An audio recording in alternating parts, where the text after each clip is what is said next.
Batalla entre el cerebro emocional y el cerebro racional.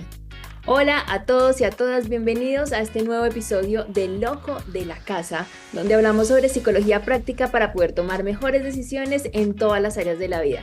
Aquí exploramos temas de emociones, de pensamientos, de comportamientos en nuestro diario vivir para que nosotros podamos tomarnos la vida mucho más tranquila y relajada, conociéndonos muy bien cómo somos.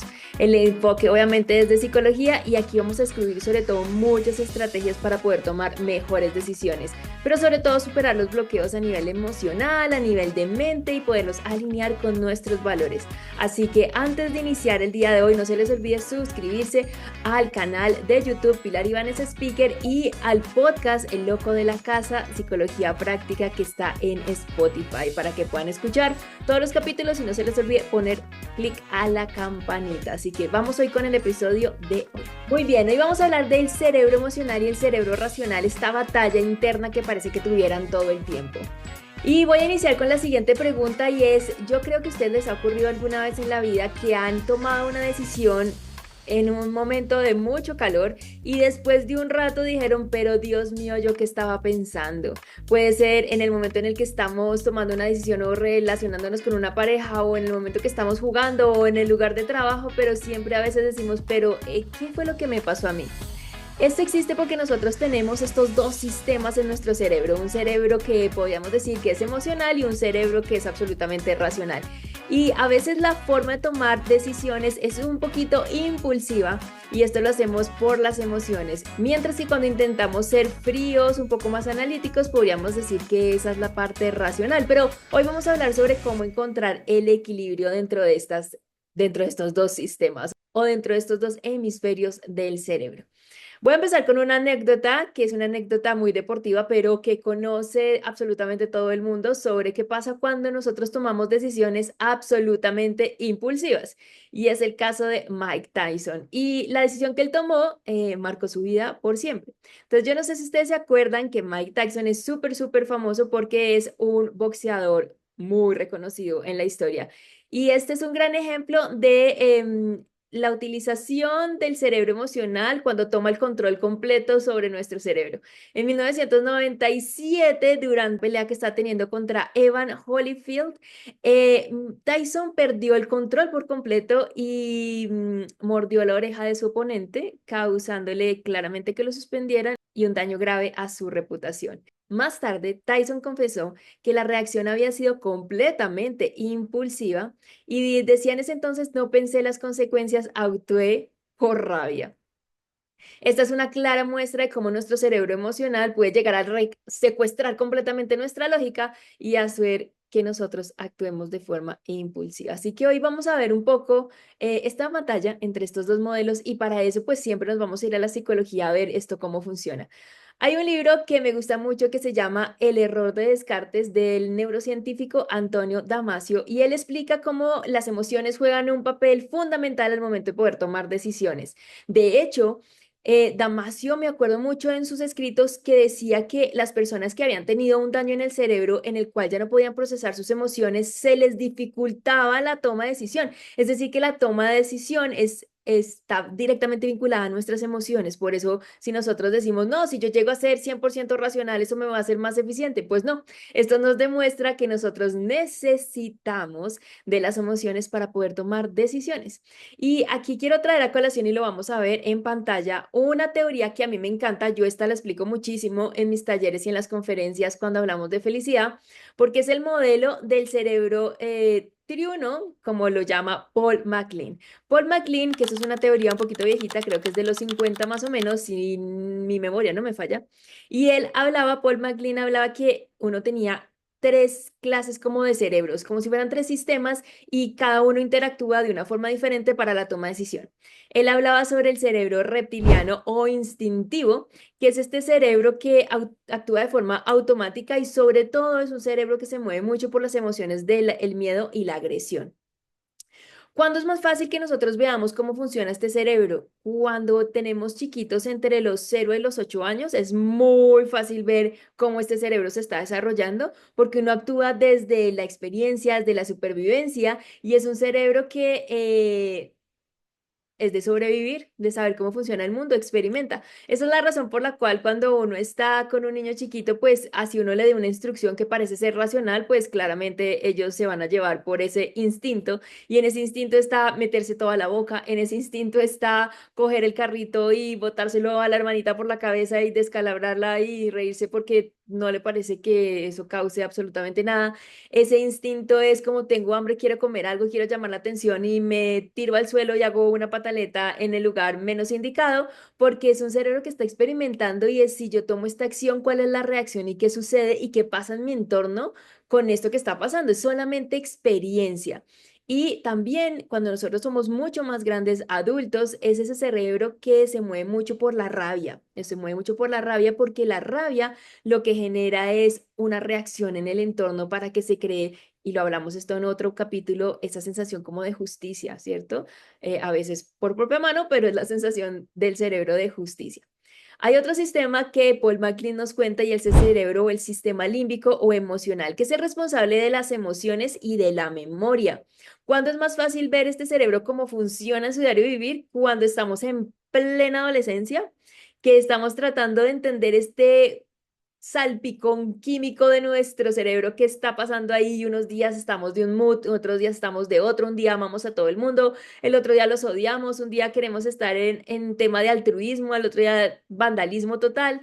Es muy importante en ese momento, las emociones están conectadas con el pertenecer, entonces queremos hacer parte de diferentes grupos o nos aislamos completamente, entonces estamos tratando de entender todo este químico porque es como una explosión química y cada una de esas explosiones químicas pues trae una cantidad de emociones porque estamos viviendo todas esas emociones.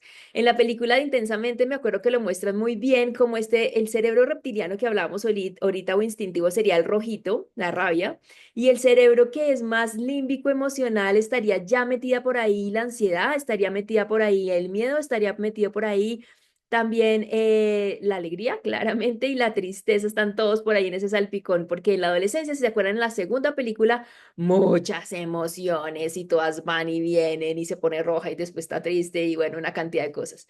Entonces, en la adolescencia es muy fácil poder ver cómo está funcionando este cerebro y cómo se está desarrollando. Y como claramente ya está desarrollada esa parte instintiva, pues imagínense el salpicón y la mezcla química que hay entre demasiado químico y mucho instinto y acción. Entonces, esto es una bomba. Así que si tienen hijos de estas edades, mucha paciencia. Mucha paciencia, que eso lo desarrolla la otra parte del cerebro, que es el tercer sistema que habla Paul MacLean, que es el neocórtex o el sistema racional. Esta parte es una parte que nosotros podemos decir que es un poco más evolucionada y se encarga del pensamiento lógico y la planeación. Este cerebro es muy importante para que nosotros como sociedad humana podamos crear cosas. Lo tienen desarrollado otros dos animales, muchos mamíferos ya tienen desarrollada la parte límbica y la parte del neocórtex, no al nivel que lo tienen los humanos, es una evolución diferente, pero sí es súper interesante que nosotros, ese cerebro que está hecho para evolucionar, para hacer racionamiento lógico, también hace una cosa muy curiosa y es que es el que crea conceptos. Y, por ejemplo, un concepto es el concepto del dinero. Eso no lo tienen el resto de los animales. Tú le das un billete a un mico y claramente se lo va a comer o te lo va a botar por la cabeza, él va a querer un banano. ¿Cómo funciona el sistema educativo? Entonces, vamos a tomar una cantidad de miquitos y no se van a sentar en un cuarto todos súper organizaditos para ver la clase, ¿no? Ellos van a estar en otra cosa. ¿Cómo se crean el matrimonio o el dinero o las empresas? Todo eso hace parte de ese sistema racional que es el que crea toda esta cantidad de conceptos. Pero también hace una cosa muy interesante y es que crea creencias. Es el que empieza, todas esas creencias, tanto empoderantes como limitantes, las crea este cerebro. El hecho de que nadie me quiere, todos me odian, eso lo va a crear ese cerebro. Claramente nosotros en nuestro diario vivir pues tenemos una interacción humana normal con todo el mundo, pero no es lo mismo ese instintivo de rabia a una rabia por un rechazo, que ese rechazo ya fue una percepción de esa persona que lo creó esa parte del cerebro. Entonces, aquí hay una cosa muy linda y es que la forma en la que estos tres sistemas funcionan van a hacer que haya una correspondencia y un equilibrio entre ese cerebro emocional y ese cerebro racional. La danza entre estos tres tipos o sistemas del cerebro, pues es lo que va a hacer que nosotros podamos tomar muy buenas decisiones o no. Si una persona adulta solamente utiliza o en gran parte utiliza su cerebro únicamente instintivo, claramente es de aquellas personas que nosotros hemos visto en las reuniones o que están jugando, por ejemplo, golf y que cogen ese pobre palo y le dan contra el piso o rompen el palo o lo botan al agua, o en una reunión es el que le pega a la mesa, sale, golpea la puerta, o en la calle cuando el carro se le vara empieza a darle patadas al carro. Eso es muy del cerebro instintivo. Si una persona adulta solamente toma sus decisiones de acuerdo con su cerebro emocional, pues es de las personas que todo el día piensa que todo lo que está pasando alrededor es por mí, nadie me quiere, todos me odian, le llora a uno, le llora al otro, se queja a todos, juzga a todo el mundo, súper emoción. Y si solamente y únicamente fuéramos racionales como lo vimos antes, no podríamos tomar decisiones porque nos convertiríamos en un completo robot y no lograríamos la empatía para poder entender lo que está pasando alrededor. Pero también haríamos una cosa y es que estamos con tantas creencias limitantes que no podríamos actuar. Y estaríamos solamente viendo números y haciendo planeaciones, pero ninguna clase de ejecución. Así que nosotros necesitamos los tres sistemas. Si, por ejemplo, empieza a temblar, pues claramente si yo solamente soy racional, voy a estar pensando, oh, está temblando y la probabilidad de que me muera es tanta. Pero lo que hace que nosotros nos bajemos por las escaleras súper angustiados y salgamos para poder salvar nuestra vida, pues es la emoción y es la parte instintiva. Así que los tres cerebros son súper importantes al momento de poder tomar decisiones. En este tema de nosotros poder hacer como un equilibrio perfecto entre los dos cerebros o los grandes hemisferios o estos tres subsistemas, es que nosotros hagamos varias actividades que nos van a ayudar a poder tener una muy buena compensación. Y a mí me gusta mucho una historia de Jeff Bezos que él decía que utilizaba un marco que se llamaba el marco 10-10-10. Y ese marco 10-10-10 para poder tomar decisiones y poder compensar un poco esa parte racional con la instintiva, con la emocional, ese hemisferio izquierdo, ese hemisferio derecho era preguntarse cómo me sentiré con esta decisión en 10 días, cómo me sentiré con esta decisión en 10 meses, cómo me sentiré con esta decisión en 10 años. Eso nos ayuda a poder frenar un poco la impulsividad de ese cerebro súper emocional e instintivo y permitir también que entre en compensación esa parte racional. Hay un experimento que a mí me encanta compartir con ustedes, que lo van a ver aquí en la pantalla, que es de mis favoritos desde el punto de vista científico para poder también identificar esto cómo funciona. Y es el experimento del masmelo o el malvadisco. Y en este experimento que se realizó por Walter Mischel de la Universidad de Stanford, se quería ver la capacidad que tenían los niños de controlar como los impulsos y si al controlar los impulsos eso los iba a llevar a ser más exitosos. Y el experimento era muy curioso y lo que hacían era ponerle un masmelo a un chiquito y le decían que si tenía la capacidad de esperarse un ratico y no se comía ese masmelo, iba a tener un segundo masmelo. El experimento es una maravilla, lo vamos a ver aquí en un ratico para que ustedes se den cuenta las reacciones de los niños. Algo muy interesante de este experimento y es que miraron estos mismos niños las reacciones que habían tenido a largo plazo y se dieron cuenta que aquellos niños que tenían la capacidad de controlar su instinto, de frenar un poco como esa impulsividad y esperar a que les dieran ese segundo más melos, eran las personas que tenían esa perseverancia para ser más exitosos en la vida, que lo habían logrado porque habían compensado o equilibrado esos dos cerebros. Así que esto nos enseña y es una forma muy bonita de analizar cómo yo estoy tomando mis decisiones en mi diario vivir y qué estrategias estoy utilizando para dejar de ser tan impulsivo, dejar de llamarme solamente por las emociones, tener un poquito más ese equilibrio con la parte racional y tampoco ser tan racional que el exceso de análisis me genere una parálisis, sino que hay una completa danza y armónica. Hay una charla muy chévere TED de un señor que se llama Daniel Goldfield y en esta charla TED él muestra como esta batalla que hay entre mi yo del presente y mi yo del futuro. Mi yo del presente está tratando de actuar y tomar decisiones de forma impulsiva porque yo quiero esto ya, mientras que mi yo del futuro es un yo que me guía a tomar mejores decisiones y que se toma el tiempo para que el cerebro emocional no anule por completo la parte racional. Que esto ocurre muchísimo cuando nosotros, por ejemplo, estamos en un centro comercial y hay una cantidad de descuentos, ya sea porque voy a comprar algo de golf o algo de ropa, o sea porque está la última cartera o lo que sea, y uno se da las 10.000 razones, que hablamos eso en el podcast pasado, las 10.000 razones internas por las cuales yo necesito esto, porque sin esto no puedo jugar bien, o no puedo lucir bien para una reunión, o no me puedo sentir mejor conmigo mismo o conmigo mismo. Entonces, cuando pasa eso, sobre todo a nivel de compra y la parte financiera, que es súper emocional, necesitamos establecer esas estrategias que nos sirven una cantidad. Entonces, aquí van unas técnicas para nosotros poder equilibrar esa parte emocional con la razón y poder tomar mejores decisiones en cualquier área de la vida. Entonces, regla número 1, la regla de los 10 segundos. Entonces, antes de tomarte una decisión supremamente impulsiva, cuenta hasta 10 para que alcance a entrar, le demos tiempo a entrar a ese cerebro racional.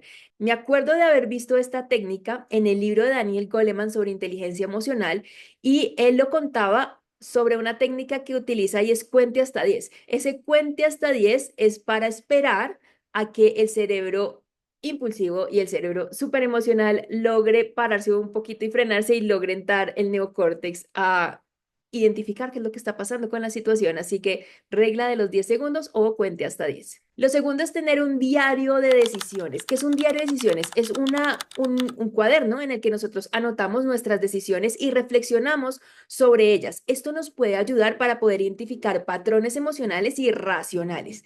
Yo esto lo utilizo mucho cuando algo me ha sucedido de forma repetitiva. Ustedes saben que cuando pasa algo es un hecho, 2, oh, ay, qué coincidencia, 3, ya tengo un patrón. Entonces, cuando yo noto que algo me pasa 3 veces con una relación de alguien, con una situación en particular, estoy teniendo un patrón, lo escribo para poder identificar en qué punto está entrando mi cerebro emocional y mi cerebro racional y cómo estoy haciendo y por qué, quién está anulando a quién. Y esto pues obviamente me ayuda a la toma de decisión. Lo tercero es el mindfulness o la respiración profunda. Y esto es una técnica para poder calmar ese cerebro emocional, darse el espacio para que entre un poco la lógica. Y también si la lógica está volviéndose loco con la cantidad de creencias limitantes, entre la intuición y el corazoncito a decir, regúlate, estás pensando demasiadas cosas chifladas. Y número 4, consulta con tu yo del futuro. Pregúntate cómo te sentirías con esta decisión en, como decía Jeff Bezos, en 10 días, en 10 meses, en 10 años, de 1 a 5 años. Y esto nos puede ayudar a que nosotros podamos tomar mejores decisiones todos los días de nuestra vida.